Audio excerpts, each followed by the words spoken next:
Hi, it's Tamarily Terry from Tamarily Lifestyle Design. And being that next month, October, is Women in Business Month, we thought it would be apropos to come in and interview real women business owners. And today I have a very interesting lady that I would like to introduce you to. Why don't you tell everybody your name and what the name of your business is? Hi, my name is Joyce Johnson, and I am the founder, president, and CEO of Anchor Staffing, Inc. We are a staffing workforce solutions company. We do temporary staffing and full-time permanent hires and any workforce solutions. I've been around in business for 19 years on my own, but I've been in the staffing industry since, I hate to say, 19 years in business on my own, but I've been in the staffing industry for a very long time. People ask me how long, and sometimes I say it feels like specialize in the area of administrative support. We do call centers, we do managed care, administrative health care, and those are the areas that we seem to be focused on right now. That's a very interesting field. So I think the viewers are going to want to know why you chose the type of business that you did. Something that I've been doing for a very, very long time. I work for 2 global staffing firms, and it was just normal for me to just go into what I do best and what I know. This was something that I inquired or confided in a friend and said, what do you think? I have this opportunity. And he told me, where you're making money for everybody else in that industry, it's time you branched off and did it for yourself. So one of the hardest things for people is to get started. Most people just don't know what to do, when to do it, how to do it, the resources that they need for doing it. What was it, and how did you get started? Because people are going to want to know. You got a lot of people out there that want to be in business, they just don't know how to get started. So why don't you tell them a little bit about your journey and what you did to get started? Well, it was actually a fluke. I didn't plan on it. I had left one of the corporate companies and chose to go to work for a smaller independent-owned firm. And within 9 months, it was privately funded, and it was during that era of 2000. Well, it was Y2K, and this was a technology organization that I went to work for, and it was some concern that if you flipped the switch, things would happen. Well, nothing happened. The transition was smooth, so the company I went to work for, after being with them for 9 months, closed the doors. So there I was, out there doing nothing. And a friend inquired if I would assist someone who was an independent business owner in the staffing industry. And I said, hey, why not? What am I doing right now? So I came in to assist her, and probably I'd say maybe after about 2 weeks, she wanted to know if I wanted to buy her business because she was ready to get out. So I went to one of my mentors, and that's the person that kind of encouraged me. Now's the time, it's perfect. You don't have to leave corporate America. Well, I have to tell you, it was very interesting. I came from corporate America. I had that corporate support that whatever I needed, I just had to make a phone call. Now I'm out here on my own, and there was a lot of things that I learned as a startup business. And I would like to tell anyone, things you want to think about is you have to think about the cost that you're going to invest. You have to think about all the areas that you have to cover, insurance, and all of the different things that you are responsible for on your own now. It's like starting over. It's totally something that you don't really anticipate. You just think, I'm a business owner. And people that you meet and you say you're a business owner, they think, oh, you got your own business. It's not really easy at all. I would say that if you do decide you want to do a startup and you want to go into business, my best advice is to tell you, be careful what you do financially.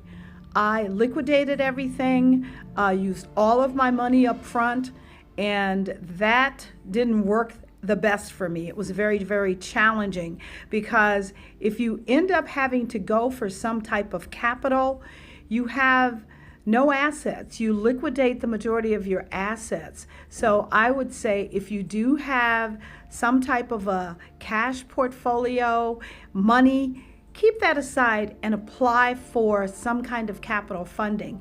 You look very strong, you look much stronger, you have a financial cushion. Don't use everything. My mistake was I used all my money. It did not, there was a learning curve involved, didn't take off as fast. Now you have nothing. You're going to have those challenging times where you think, boy, this was not the best idea. I wasn't prepared. But don't give up. Keep on going, keep on pushing. It was one of those things where failure was not an option because I had nothing to fall back on. And at this point in my life, I was either going to get another job and did not want to start over. So I just kept accepting the challenges. And one thing led to another. And then finally, things started to turn around. And I took my time and was very, very careful. I was wearing a lot of hats. I was my only employee for a very long time. The individual that I discovered, she was phenomenal. She was able to come in and she was looking for something new and something exciting. And we worked together and was the start of building Anchor Staffing. So I just advise you, make sure you try to find people that are maybe somewhat like you, but have some talent to bring to your organization. And they have that staying power and that never give up. Ms. Joyce, what would you say were some of the life lessons that you learned along the way that gave you the type of staying power? A major hospital for business. And I could not get an appointment, but I was knocking on the door all the time, went to all kinds of major events, let my face be shown, my voice be heard, and my name be known. I'm standing waiting for my car to be brought down from valet, and all of a sudden, the person that I needed to get that appointment with walks out the door. And he was very familiar with my face, didn't really remember my name, but he went, "Hi, you're Anchor Staffing Inc., right?" That was the icebreaker. He said, "You know what? I think we need to set up some time to sit down and talk because we are looking for a staffing firm." That was the biggest motivation that I could have had for a very, very long time. And that was what gave me, I think, the gumption just to realize that sometimes things don't happen overnight. You have to keep going. You can't give up. It takes time, and the things that are really worth working for, you have to really pound the pavement. And I say, get out there. Don't go to any networking event, even if you just show up and then you find out, well, this isn't going to benefit me. Do not hesitate to attend different things and just let people know who you are, pass out your cards. You will eventually reap the benefits. So, and it's been, I mean, through COVID, the entire time we are in staffing, and we really are in a niche where the needs of COVID have really kind of promoted some of our business. We have been doing vaccination appointments. Call centers are a niche where people can work home, they can work remotely, because these are setting up vaccine appointments, doing anything where they don't have to go into the office. So it's been really kind of a breakthrough time for us, and it seems to have elevated our sales. So, I mean, you have to sometimes find a niche. And if one niche doesn't work, and according to what's happening in the times of the world, you might have to adjust it a little bit. So it will fit into whatever is going on in the marketplace. And you don't want to just sit and say, I'm going to wait for things to change. You want to look for how you can adjust your business to make it fit into whatever the economy is dictating and what's going on. But just don't quit. If you have got the idea that you want to be an entrepreneur and you want to do a startup, you have already made that decision. Stick One with thing it. you Want to remember is you want to continue to nourish, grow, and maintain those relationships you've had. Never burn a bridge. Whether it's somebody you're not really that excited about, but they may be the influencer or the advocate on behalf of you, and you want to make sure that you are out there, letting them know what you're looking for, being honest with them, letting them know your ability. The other thing that I would advise is don't get desperate. Don't get desperate to the point where you will do or take anything and you're not really that experienced at it, because people talk. And if you take on a project, you don't do a good job, then your name gets kind of muddied, and it's a reputation you don't want to develop. I would rather take a pass on whatever that project or opportunity is if you're not ready to take it on, because you don't want to develop a bad reputation. Let it go, and possibly they'll come back to you when they have something that you are ready for. Or either they would refer your name to another for another opportunity. But just don't take it on because of desperation. That is the worst thing in the world to do. And then you've got a bad reputation. I would say be ready. You want to be ready. You want to be ready, whether it's financially, whether it is taking on a project with the time that you need to do it, the resources that you have. You want to make sure you have all your ducks in a row before you take on the project.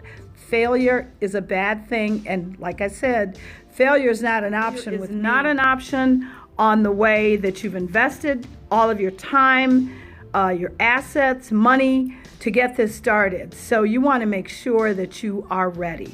So be ready. You are very fortunate in that the opportunity was presented to you to be able to buy an already existing business. But what kind of advice would you give to women who are interested in going in business from the ground level on up, where they just don't have the necessary resources or in money in the bank, to be able to start a business? What kind of advice would you give them so that they can start their business too? I would say you don't want to start something that you are not familiar with at all. You must know your business, so educate yourself. If it is something that you want to do, then you must understand what needs to be done. Really, really research it, understand the components, and there's money out there. There's grants for small business, for startups. SBA, they run a lot of programs. So I would say talk to one of the small business officers, and that's usually a free service. There's no charge for getting a consultant that you can sit down with and tell them what your goal is, and they can give you some guidance. You can also, if you want to get involved with maybe some kind of investment organization, if you do a phenomenal business plan and it really looks like, hey, this is where the money is, and this is going to be very rewarding, make sure you do a solid business plan, because that's the paperwork and the tool that you're going to need as far as putting it out there when you go out and make these introductions and you're asking for positioning yourself to apply for small business grants. There's a lot of, depending on where you reside or where you live, there's a lot of opportunities with organizations and even corporate America. Corporate America has some programs for small business and especially small minority businesses. They are looking to make an investment in a lot of communities. So if you're going to have something that's going to be an impact on your community, like for instance, I have staffing, and that's finding people jobs. There's a lot of corporations that really want to invest in those type of businesses, so they have a lot of small grant offerings. Just find the right people to talk to. And I really believe in, if you go to the SBA and show them your business plan, they will help you revise it, reform it, and critique it so that it works to your advantage. That's just, some of the things that I see happening. And right now, there's The internet, as far as our information that's out there, just go in and put in your search engine capital, small business capital, and you will probably get a laundry list of places to go, grants to apply for, where some money is, and that would really help you get started. But don't give up. Just remember, never ever give up. You have really given us a lot of meat to chew on today. And I just have to ask you, what's going to be next for Anchor Staffing? I think Anchor Staffing is constantly growing. Anchor Staffing has grown to the point where we have a phenomenal team of people that are wonderful support. And Anchor Staffing, sometimes we will look for different niches. We had the opportunity, and I have to say that we started as a local organization 19 years ago. And in 2015, we increased our geographic area, and we now do staffing nationally. So if a company comes to us and has different sites, we can place people in those sites. If they are somewhere else, then we can start to place people for them in that area. So that's our next thing, is to keep identifying markets where our services are needed.